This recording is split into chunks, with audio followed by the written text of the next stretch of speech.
we remain steadfast in our commitment in delivering local news that matters. Stories that inspire. Enriching the lives of Filipinos in the Philippines and across the globe. This is your GMA Regional TV. Buong puso para sa Pilipino. Mga balitang angay at angan sa One Mindanao. 70 anyos nga byuda sa Davao City na biktima sa love scam. Kapin 60,000 pesos nakuha sa suspect. Pipila sa mga na-recover nga patayng lawas sa landslide sa Barangay Masara sa Mako, Davao de Oro, gilubong na. Mga debotong Katoliko, dagsa sa simbahan karong Miyerkules sa Badlis nga timaan sa pagsugod sa Kwaresma. O GMA, nagbahad sa mga scammer nga nagpa-audition kuno alang sa Encantadia Chronicles Sangre.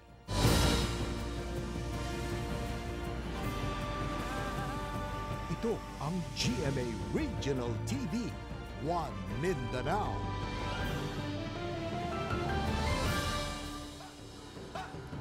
Mayong hapon Mindanao, kini ang GMA Regional TV One Mindanao. Hatod namo ang pinakadagog pinakauling balita sa Mindanao.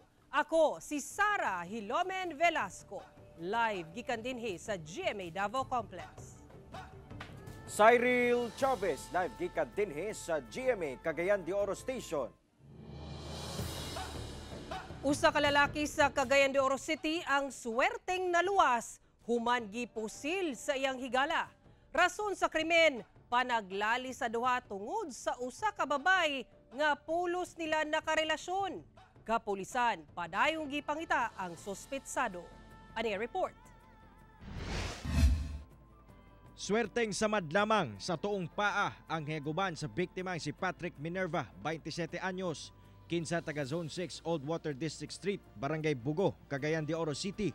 Human kini gipusil sa makadagang higayon sa iyang higala. Ang suspect gilang si Jess Anthony Daya, kinsa taga Zone 6 Balite sa susamang barangay. Sa investigasyon sa kapulisan, pasado alas 11 sa buntag adlong Martes, nahitabo ang krimen duol sa balay sa biktima. Kalit kuno miabot ang suspect sa lugar ug way pagduha-duha nga gipusil ang biktima. Makadagang higayon kuno may kablit ang suspect sa iyang dalang armas apan swerteng kausa lamang kini ni buto nga naigo sa tuong paa sa biktima. Daling misibat ang suspect palayo sa lugar samtang gitabang ang biktima padulong sa ospital. Sa pagkakaroon sir, giatuan man po sa atong investigator o katong nga insidente gidala sa dito diretso sa ospital. Okay naman karon sir, okay naman po ang iyang kahimtang. Ato na lang gipaabot po ang makagawas po siya. Matod sa kapulisan, posibleng selos ang rason sa krimen. Human nga ilang nahibaw-an nga daan nga nagbikil ang duha tungod sa live-in partner sa biktima nga uyab sab kaniadto sa suspect. Kasamtangan pa po karon nato na gipadayon ang atong lalong nga investigasyon ug kamulo pasad nga nagkandak og operation ang atong mga operatiba para malukit kining maong suspetsado. Kasong frustrated murder ang posibleng atubangon sa suspetsado nga nagtago-tago pa. Kabalo gito ang inalang nga problema labi na gigaron Valentine's Day pagyud, no? Adlaw sa gugma. Dapat mahimutang magpaubos lang ta, dili ta magpadala sa unsay sa atong kasuko, sa atong kayugot. Kauban si Makoy Sempron sa kamera. Ako si Cyril Chavez para sa One Mindanao. Gilubong na karong adlaw ang pipila sa mga namatay sa landslide sa Barangay Masara sa Mako, Davao de Oro. Atong sayro ng detalye niini pinaagi ni Argil Relator nga live manukad sa Mawab, Davao de Oro. Argil.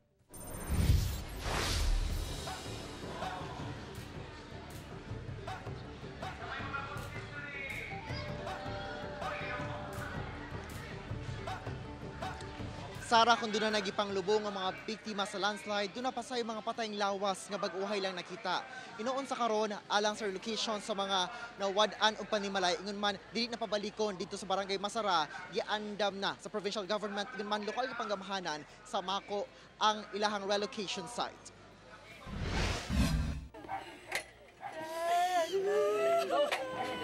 Emosyonal ang mga nahibiling kabanay ato sa paghatod sa ulahing kapahulayan sa 16 anyos nga si Chad Lauren Pitugo nga lakip sa mga namatay sa landslide sa Barangay Masara, Mako, Davao de Oro. Igo lang siya nag-charge sa iyang cellphone sa kapilya sa Barangay Masara. Dihang nahitabo ang pagdahili. Sakit mo ngayaw doon. Ato nang yung dawaton siya. Kung ang uban gilubong na, ang 20 anyos nga anak ni Nadia nga si John Brendel Serra, bag-uhay pa lang nakalutan ang patayng lawas. Ang iyang pantalon nga kanuna niya ginasuot. Mo'y ako nailhan, ang kadakon siyang lawas wala man siya ni bloated. Mao akong timailhan. Ako adyong anak. Naundang Martes sa hapon ang operasyon sa Ground Zero dihang dunay paglihok sa yuta. Busa gipababa ang tanang anaa sa taas o gipaadto sa luwas nga lugar. Lakip ang mga heavy equipment. Mihatag na matud padaan og abiso ang Mines and Geosciences Bureau nga dili magkumpiyansa kay duna pay posibleng mudahili sa mismong parte sa bukid nga ni dahili. We have rock mechanics na nakatutok doon. So again, every hour may kumukuha po ng photo shots, drone shots doon sa face ng landslide, and yun ang ina-analyze kung gaano kalaki ang volume ng potential na mag-slide, no? So that will be their basis kung ito ay naging moderate or advance ang kanyang risk. Samtang ginapaspasan na ang pagtrabaho sa duha ka mga dagkong luna sa Barangay Elizalde, Mako nga magsilbing relocation site alang sa mga residente sa Barangay Masara. Sanglit dili na sila tugtan nga makabalik pa sa Ground Zero. Gawas sa Barangay Masara, ibalhin sab sa temporary shelter area ang mga residente gikan sa katapad nga Barangay Mainit. Sa Quasay Parish, that's almost 1 hectare. So may mga 300 o less than 300, baka mga 200 kasi may daanan pa. Doon naman sa kabila, that's bigger, that's more than 2 hectares, baka more or less nasa mga 600, 700. Para din, dahan-dahan may normalcy na rin sa buhay nila na wala na sila doon sa school. Parang tent city muna. Parang tent city kasi nga temporary. Sayang din kung parang pang permanent na. Samtang luyos sa panghitabo, nakatandog sab sa uban ang pipila ka eksena sa landslide area sa Barangay Masara. Sama ni ining gipang dagkutan nga kandila sa luyos sa usa ka simbahan sa lugar. Nagpabilin sab nga nagbarog kining groto sa Our Mother of Perpetual Help. Luyos sa nahitabong landslide. Gani na sayrang kini ang patrona sa Barangay Masara. Samtang karong Valentine's Day, dunay gipanghatag nga bulak ug balloons sa pipila ka personahe sa MDRRMO Mako. Sara, karong hapon lang dunay 9 ka mga biktima nga namatay sa landslide ang dungan nga gilubong sa Mawab Public Cemetery. Sara. Okay, dagang salamat, Argil Relator. Top 2 most wanted person nga dunay kaso nga carnapping dakpan sa Digos City sa Davao del Sur. Highway Patrol Group Region 11 dunay pahimangno sa publiko batok sa nagkadaiyang modus kalabot sa mga sakyanan. Dugang detalye sa report ni Kent Abrigana. Dakpan sa otoridad ang usa ka 50 anyos nga lalaki atol sa gipahigayong operasyon sa Highway Patrol Group Region 11 sa Purok Ipil-Ipil Drive, Lapu-Lapu, Bataan, Digos City niadtong February 5. Nasayra ng sospek nga giilang si Erwin Quijano at ni warrant of arrest tungod sa 2 counts of carnapping o kalapasan sa Social Security Act. Siya sab ang nagunang most wanted person sa regional level sa kapulisan sa Davao Region. Sumala sa kapulisan, nagrenta matod pa og 2 ka bongo truck ang sospek sa Kapatagan, Davao del Sur. Nagloan matod pa kini og kwarta sa iyang kaila og himong kolateral ang 2 ka sakyanan. Ulaman niya, giarkilahan niya, siguro medyo magdagdag og kapital. Iyang giloan ni siya, iyang nangutang siya, gihimo niyang kolateral ang 2 ka bongo dito kay Mr. Jonathan Lim. Pagkahuman, para madawat, gipahimuan niya piki nga ORCR ang 2 ka bunggo. Dihang nadisgrasya ang buong sakyanan, Dito na nahibawan nga peke ang ORCR sa moong sakyanan.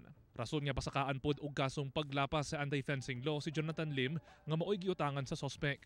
Apan una panadakpan ang sospek. Sikop usab ang asawa ni ining nga giilang si Reda May Quijano sa San Mateo Rizal tungod sa carnapping niadtong May 14, 2023. Nakakasulyan na sa kapulisan ang sospek kinsa wala pay pahayag. Busa nagpaymangno ang HPG-11 sa katawhan kalabot sa nagkadaiyang modus kalabot sa mga sakyanan.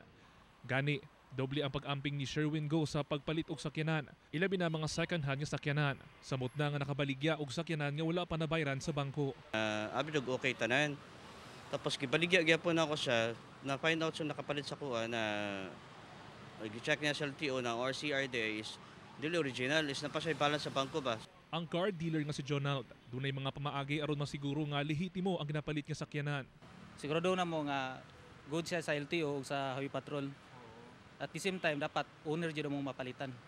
Aduna sa tip ang HPG-11 aron malikay sa moong mga modus. Nga kung mahimo, i-coordinate ninyo, i-check ninyo sa record na mo sa VIMS, Vehicle Information Management System, diri sa opisina sa HPG. At the same time, i-check po nila dito sa LTO para to make it sure nga ang kanang lisensya, ang kanang rehistro ORCR nga ilang gi-present, tinuod ka na, authentic ka na, dili ka na nga gipike lang. Kauban si Melchor Awing sa kamera. Ako si Kent Abrigana para sa One Mindanao. Nahulog ang usa ka 10-wheeler truck human mahugno ang tulay sa Labangan, Zamboanga del Sur. Driver ug pahinanten ini samdan.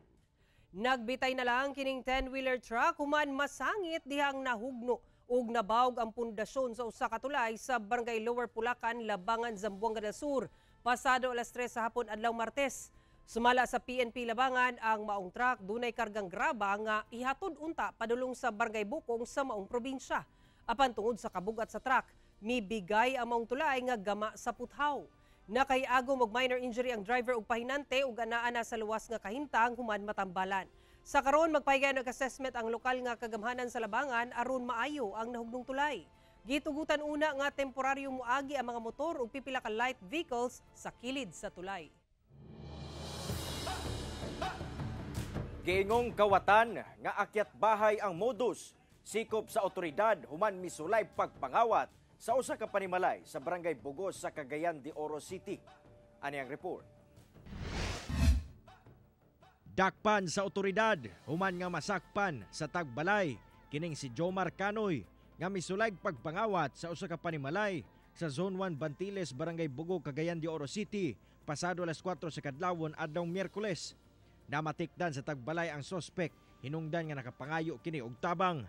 Matod pa sa kapulisan, target unta sa sospek ang cellphone o pitaka sa biktima. Walay swerte kay namat-an sa atong biktima og nakapanawag din siya og tabang og nahawiran sa mga bystander o sa mga tao nga naa didto. Na-recover gikan sa sospek ang usa ka dakong kutsilyo, cellphone ug pitaka nga kinawat. Sa pakikinabi sa GMA Regional TV 1 Mindanao sa sospek, gibutyag ni ini nga igo lamang kuno niya nahimo ang krimen tungod sa kawadon. Unsa may hinungdan nimo anong awat mong ka? Ay pangpalit ay pagkaon sir ba? Kaon. Lagi pagkaon eh. Ay kawala naman ko ay pamilya gud sir. Bisan pa ni ini, porsigido kuno ang biktima nga mopasaka og kaso batok sospek. Kasong theft o illegal possession of deadly weapon ang nakatakdang atubangon ni ini. Ang ako yung marching order sa akong mga patrollers labi na sa among mga panggabi na mag-rubing gid mi sa mga sok-sok nga bahin dinhi sa atong mga barangay. Kauban si Makoy Simpron sa kamera. Ako si Cyril Chavez para sa One Mindanao.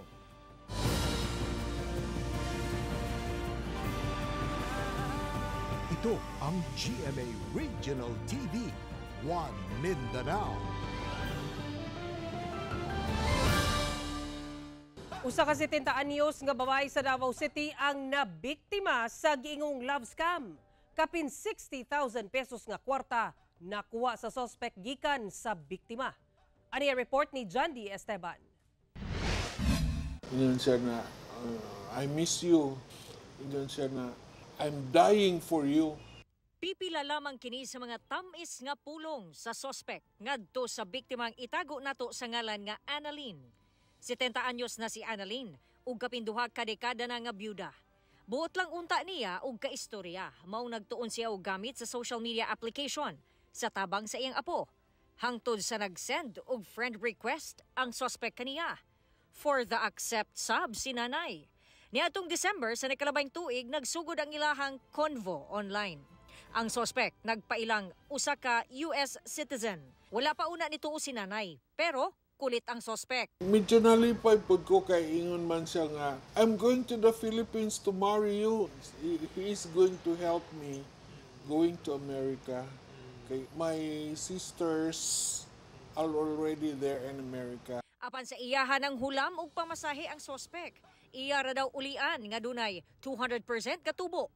Unang gipadala ni nanay 40,000 pesos. Gisundan og 20,000, dayon 8,000 pesos. Nagpadala pa unta og dugang 30,000 ang biktima. Maayo na lang nabantayan sa iyahang apo og nahibulong nganong taga Pilipinas raman ang padalhan sa kwarta. Nga suma sa sospek iyaha kunong ahente. Dili ko gusto masayang iyang kwarta banana. Gi-search na ko. Tapos mutual friend mo siya sa akong barkada dati na tattoo artist. Karon so akong gi-chat akong barkada na tattoo artist na kaila ba ka ni ko ni katong lalaki. Siya kaila siya kay yara daw tong kauban sa tattoo. So ako di man agent. So dito na ko naibaw na di siya agent. Didto na sila nagduda. Nagpatabang na dayon sila sa Regional Anti-Cybercrime Unit 11 o RACU 11 aron mo pasang atog reklamo. Sumala sa otoridad, usa kini kamatang sa love scam. Sa obserbasyon talaga namin, ito talagang madalas yun ang ginagawa to. So hindi kami nag-asintabi na wala ito pang nabiktimang iba pang tao.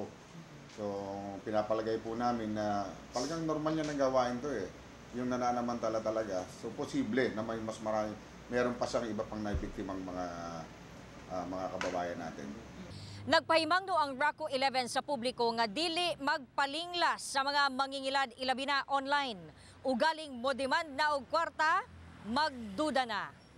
Pag once po yung inyo pong kachat ay nag-demand na po ng pera at gumawa na po ng mga kung ano-anong dahilan. Hindi lang po yan pera, meron po mga gamit na pinangako sa iyo na ipadadala sa iyo. Yung iba po dyan is nagpapanggap lang na foreigner. Tapos pag nag-required kayo o nag-request na magpadala kayo ng pera, gagamit ito ng ibang tao. So mag-isip-isip na po tayo. Parayon pa ang investigasyon sa RACU 11 ug gipasalig nga di sila magpanuko hangtod sa madakpan ang suspetsado. Kinsa magatubang og kasong paglapas sa Republic Act 10175 o Cybercrime Prevention Act of 2012. Laban pa naman ngayon, nananamantala itong mga tao na to.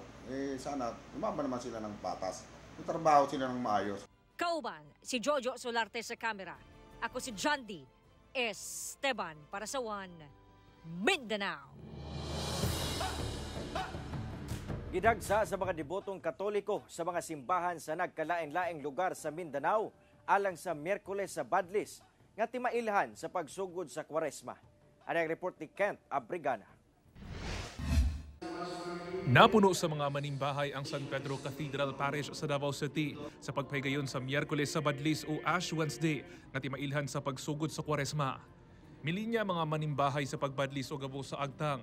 Nagikan ang abo sa gisunog nga lokay nga giminisyonan sa milabayng tuig.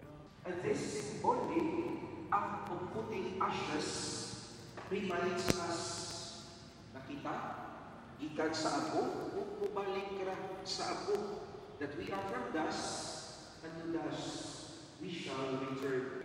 Ang 70-year-old nga si Brigido, mapasalamaton ilabi pa nga bag-uhay lang kini na ayo sa stroke.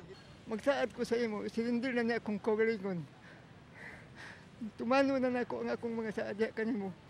Dungan sam nga nagsimba ang couple nga sila Fedes og Licio ug nagpasalamat sa ilang panag-uban karong naatol sab ang Ash Wednesday sa Valentine's Day. Nya pa mi sa babalik sa eskwelahan. So agto na namin sa San Pedro Church para celebrate po and mag-pray at the same time. Pasalamat sa among relationship po and blessings. Napasalamat pod ko na karon Valentine's nya natunong po siya Ash Wednesday, so mas malipayon ko kay mas gitagaan mi guidance ni Lord na kan makasimba mi at the same time mag-celebrate mi Valentine's Day. Sumala sa simbahang Katoliko, Importante ang pagtuman sa mga saad sa Ginoo, dili lang sa panahon sa Kwaresma, kundi bisan unsa man nga panahon. Our liturgy today teaches us that in order for us to persevere in our efforts to become better persons, repentance is the key. Sa Our Lady of Peace and Good Voyage Parish kun OLPGV sa Jensan, asa nagpahigayon og misa alas 12 sa udto, midagsasab ang mga debotong Katoliko. Atong gi-commemorate gani nga from dust we came from. Sa dust butang pa uli. Every year gina siya, ma'am. Kay murag man jud na nandan. I-bless kid mi sa Ginoo nga tapos iluwas gyud ang problema. Sa pag-ananan sa kuan ato nga buhi nga Ginoo, ma'am.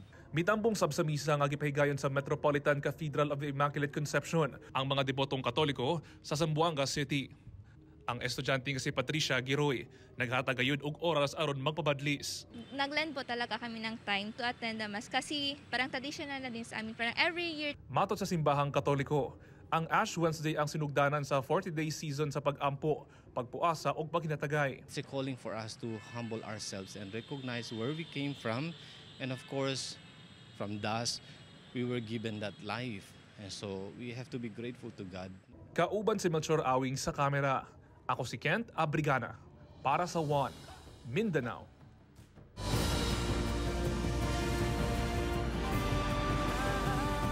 Ito ang GMA Regional TV, One Mindanao.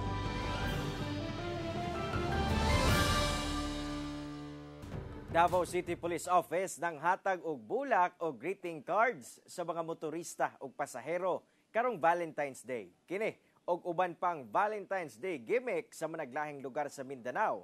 Sa report ni Justoni Humamil. Pipila ka mga motorista ang gipahunong sa kapulisan dinhi sa San Pedro Street sa Davao City.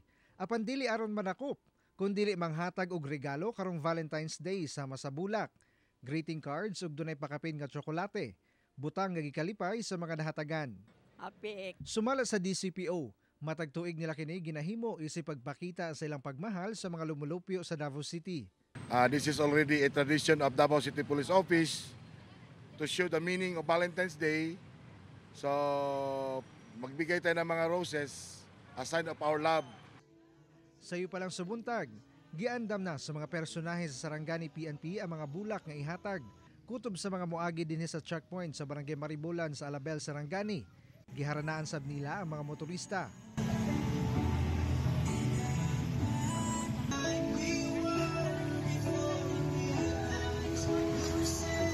Masaya sila, masaya. Maliban doon sa pagbibigay ng rosas, meron din kaming yung singer, no? Pulis. Oo, parang hinaharana sila. So pinapahinto namin, tapos kakantahan sila, tapos bibigyan ng rosas. Ginagsasab sa mga tao ang Plaza General Santos tungod sa nindot nga heart-shaped display. Sa tunga sa plaza, agaw pansin ang dagko nga LED lights nga puro mang heart ug picture perfect gayod. Gusto ko na mapasaya natin yung mga kababayan natin kahit ganito lang kasimple. Doon sa acoustic band nga nagatugtog sa plaza. Doon sa ginabaligya nga flower bouquet nga swak sa budget. Love is in the air sab din sa Zamboanga City Jail Male Dormitory nga napuno sa nindot nga disenyo sama sa wedding booth sa sulod nga gisalmutan sa mag-uyab nga pulos PDL nga sila si alias Hana ug alias Lance kinsa nagkaila sulod sa pasilidad.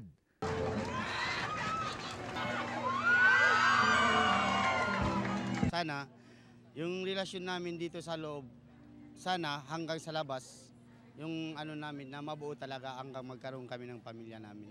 Si alias Trex, may bisita sab sa iyang live-in partner sulod sa pasilidad. First time po kasi na nag-effort siya. Yung mag-letter, first time yun. Kasi hindi siya clingy kind na lalaki. Pero ngayon, parang mas pinaramdam niya sa akin na bihap na nandito siya sa loob, hindi pa rin hadlang. Na mapaparamdam niya sa akin na special ako, na mahal niya ako. Sumala sa jail warden, dakong tabang ang mga aktibidad aron mabati sa mga PDL ang pagmahal sa ilang mahal sa kinabuhi. Malaking bagay yan na maparamdam nila na despite of the difficult circumstances that they're in, andun pa rin.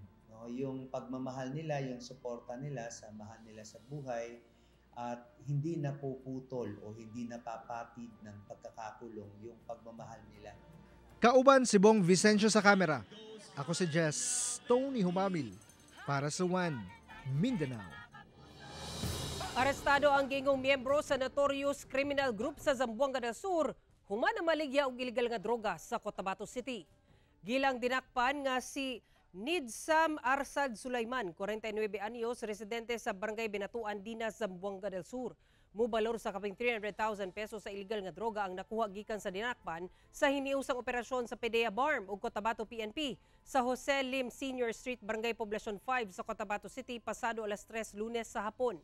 Sumala sa PDEA gingong miyembro sa notorious criminal group si Sulaiman, kinsa nalambigit sa nagkadiang criminal activities sa Zamboanga del Sur sama sa drug trafficking, robbery, gun for hire ug kidnapping. Nakakustodiya na karon sa PDEA BARM jail facility si Sulaiman, kinsa walay pahayag ug mag-atubang og kaso paglapas sa RA 9165 kon Comprehensive Dangerous Drugs Act. Patay ang duha ka batanong lalaki human nagbangga ang ilang mga motorsiklo sa Dinas, Zamboanga del Sur. Nakabsan sa ilang kinabuhi ang duha ka batanon nga sila si Rain Baal, 19 anyos ug Aiki Lapawan, 18 anyos. Human nagbangga ang ilang mga motorsiklo sa Barangay Kinakap, Dinas, Zamboanga del Sur, Domingo sa hapon. Sumala sa kapulisan, paspas nga gilata sa duha ang kalsada sa mong barangay sa ilang gimanayang motorsiklo, diyang wala nila na matikdan nga nagsugat na sila og didto na nagbangga. Nasaransab nga walay suot nga helmet ang duha aton sa itabo. Gi-turn over na ngadto sa ilang kabanay ang patayng lawas sa mga biktima. Mga kapuso, subling nagpahimangno ang GMA Network nga mag-igmat sa mga nagatanyag og peke nga audition online sa ginaatangang Encantadia Chronicles Sangre. Ani report. Sa kalapad sa produksyon ug nindot nga istorya, dili ikalimod nga daghan ang gustong mahimong kabahin sa cast sa sikat nga kapuso series nga Encantadia.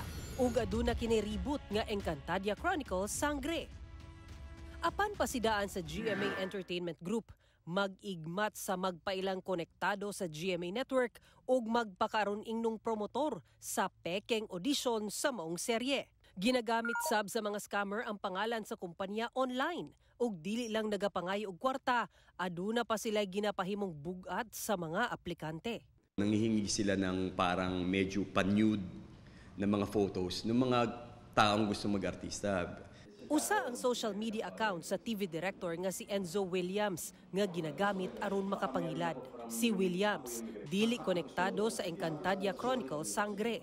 Siya ang direktor sa weekly series nga walang matigas na pulis sa matinik na misis nga masaksihan sab sa GMA. Alam nila na, we're from GMA and very credible yung picture, very credible yung name. Sumala ni Williams, December 2023 pa siya nakadawat og sumbong nga ginagamit ang iyang pangalan sa pagpangilad. May audition tayo if you want to be on that show, gusto mo mag-extra, gusto mo maging artista, the usual line na pasisikatin kita, whatever, pasisikatin ka namin. Sige, sasubmit kami ng audition videos. Nagpasidaan sab sa mong modus hasta si Sparkle artist ug usa sa lead cast sa Encantadia Chronicles Sangre nga si Faith Da Silva. Nakikita ko lang din yung excitement kasi ng mga tao, 'di ba?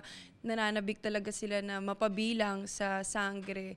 Pero dumaan po talaga kami sa prosesong lahat. Kompleto na. Wala nang audition. Ako si Sara Hilomen Velasco para sa One Mindanao. Mao kadto ang mga ulahing balita sa Mindanao karong adlaw. Mamahimo ninyo kining makita pag-usab pinaagi sa pagbisita sa official website sa GMA Regional TV o bisitaha ang among official YouTube channel ug i-click ang subscribe button para sa pinakaulahing balita. Daghang salamat sa atong mga kapuso sa Mindanao nga nagalantaw kanamo ug sa atong mga kapuso abroad. Para ila sa pagtutok sa mga lokal nga balita matag adlaw tungod sa GMA Regional TV, Local News Matters. Kami ang GMA Regional TV 1 Mindanao. Tibok pwersa para sa mas da komisyon ug mas salapad nga pagserbisyo sa nasod.